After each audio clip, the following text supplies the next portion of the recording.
a certificate of recognition for the Soroptimist International Pahrump Valley Club. And it says, on this day, January 13, 2024, I, Lieutenant Governor Stavros Anthony, and the state of Nevada wish to recognize the Soroptimist International Pahrump Valley.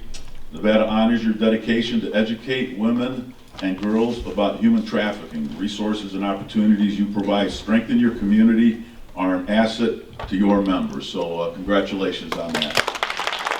We had a panel of representatives throughout the state, and we just wanted people to answer questions about what is their role in human trafficking and what can we do to fight it, what can we do to address it, how do we recognize it, is it happening in Pahrump, and if so, what are we doing about it in Pahrump? It's work trafficking, slave trafficking. I mean, human trafficking is the new slavery. So slavery has really not gone away. It's just changed faces, it's changed demographics. But it is not all about sex. There's work trafficking going on. Preparing for this afternoon, I did some research and looked into our statistics.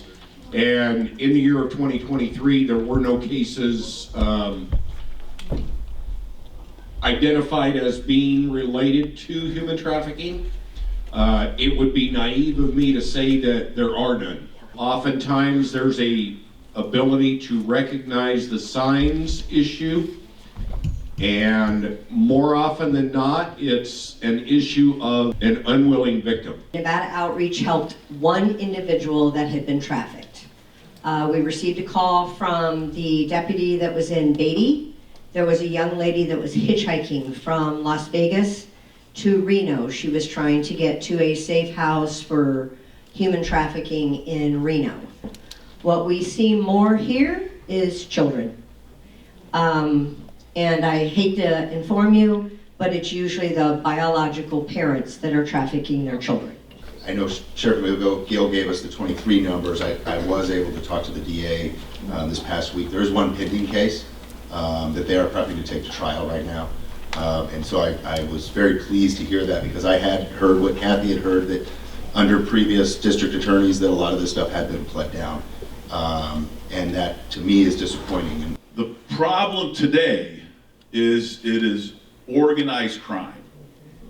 It's organized, it's global, it's online.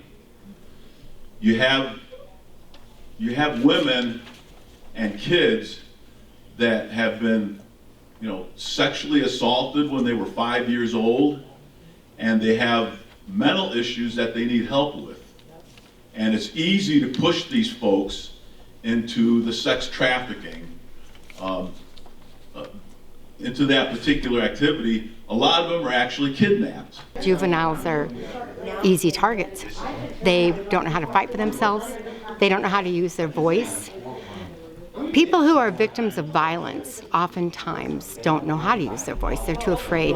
Oftentimes people have been born into abuse, so it becomes a cyclical thing. They're used to it. They just feel they're never going to get out of it. They're comfortable in it because the fear of the unknown is worse than the abuse that they're used to. But it comes down to human trafficking. It turns into really all three legs of the stool. It's education, it's enforcement, and it's legislation.